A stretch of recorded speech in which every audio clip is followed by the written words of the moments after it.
Caitlin Clark has been fined by the WNBA. Not for a foul, not for a flagrant, for a social media post. She posted "Refs couldn't stop us after a playoff win." The league fined her $200. She responded with laughing emojis. That one moment tells you everything you need to know about the relationship between Caitlin Clark and WNBA officials. And today we are going through the full story. Every incident, every missed call, every fine, and the structural problem underneath all of it that the league has still not fixed heading into the 2026 season. Before we get into the Clark-specific incidents, and there are a lot of them, let me be clear about something. This is not just a Clark story. As the WNBA reached its All-Star break in 2025, the league was facing increasing pressure over officiating. Players and coaches said they were not asking for perfection. But in interviews with ESPN, several voiced frustration and said they wanted greater consistency. From Las Vegas, Aces coach Becky Hammon to first-year Golden State Valkyries coach Natalie Nakes. From young stars like Clark and Angel Reese to veterans like Kelsey Plum and Natasha Cloud. The issue had flared multiple times on the court and prompted questions during post-game press conferences. Sports Illustrated put it plainly, the WNBA's officiating problem is bigger than Caitlin Clark. NBA referees are salaried employees of the league. WNBA referees are paid by the game and generally work NCAA games in the winter. The NBA issues a last 2-minute report for every close game. The WNBA has no equivalent. The NBA maintains an off-site replay center in Secaucus, New Jersey. Any call that goes to replay review is seen by someone removed from the action. The WNBA has its replays handled on the court by the same referees who made the initial call. That structural gap is the foundation of every controversy we are about to cover. Now, let's go through the actual incidents. All of these are verified and documented. Incident 1, the Chennedy Carter shoulder check. June 2024. Skyguard Chennedy Carter made a basket late in the third quarter. She then shifted to defense and began guarding Clark, who was attempting to get open to receive an inbound pass. Clark never touched the ball as Carter delivered a shoulder check, which knocked the Fever star to the hardwood. Clark told ESPN, "Yeah, that is just not a basketball play, but you know, I've got to play through it."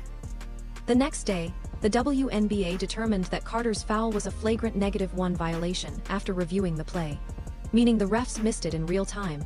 Incident 2. Clark's own words on the physicality.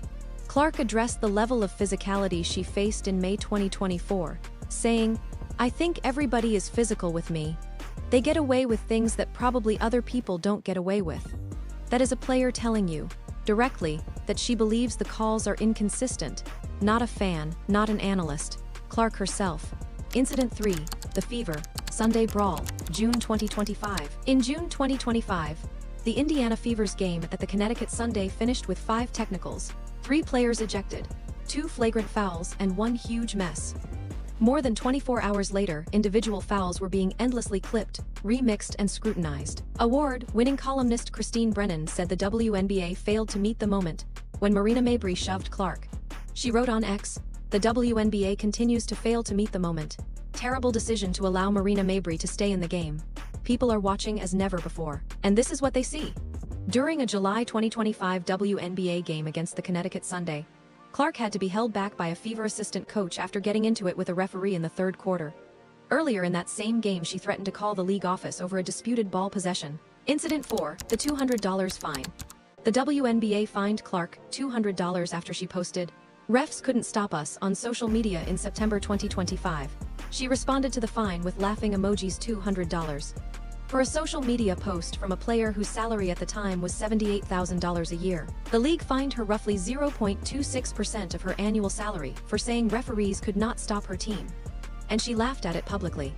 That response tells you everything about where Clark's relationship with the league's officiating stood at the end of 2025. Incident 5, the FIBA Puerto Rico crash out, March 2026. At the FIBA World Cup qualifiers in Puerto Rico just 3 weeks ago, Clark drew criticism for her interactions with referees during the tournament. 2. Time Olympian Angel McCoughtry weighed in on her podcast Court Vision, saying, "Caitlin kind of crashes out on the ref at USA Basketball. Caitlin, it was a bad call. Who cares if you miss one? You are wearing USA on your chest. It is a bigger stage.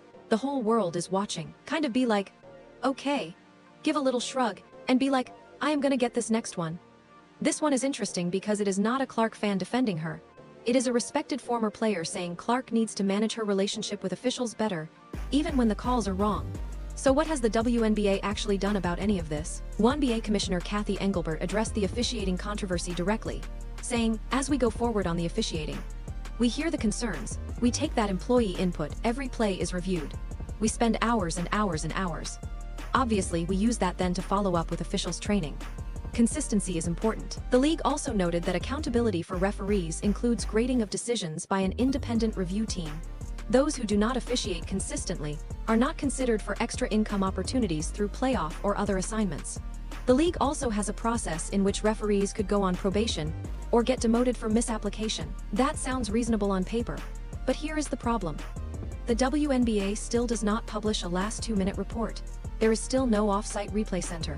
Referees are still paid per GMA rather than salaried, and the same structural issues that Sports Illustrated identified in 2025 are walking into the 2026 season completely unchanged. Engelbert's response was essentially, "We are working on it." After 2 consecutive seasons of escalating controversy, that answer is not enough. Here is what I want you to think about going into the 2026 season. Clark is fully healthy for the first time since her rookie year. She is going to be on the court for all 44 games barring injury. Every game will be on national television. The league just signed a landmark new CBA and the salary cap has jumped from $1.5 million to $7 million. The eyes on this league have never been bigger. And the refereeing infrastructure is still the same as it was when this controversy started. Lynn Reidinger, a professor of sport management at Old Dominion University, who researches referee retention and women's sports, put it plainly, it is an overnight sensation that has been 50+ years in the making. Of course, there is going to be more scrutiny because we have more people paying attention. More people watching means more clips. More clips means more controversy. More controversy means more pressure on officials who are still paid per GMA, still reviewing their own calls on court, and still operating without the infrastructure that makes NBA officiating at least somewhat accountable. The refs did not get better in the offseason. The audience got bigger. That combination is a problem the WNBA has not solved. So here is your question for the comments today. Going into the 2026 season, with Clark healthy, the league bigger than ever, and the refereeing structure still the same, do you think the WNBA is going to have a bigger officiating controversy this year than it did in 2024 or 2025? And if you were the commissioner for a day, what is the one change you would make to fix this? Drop it below. This is the kind of conversation I want Courtside Verdict to actually have. New video tomorrow. Subscribe so you do not miss it.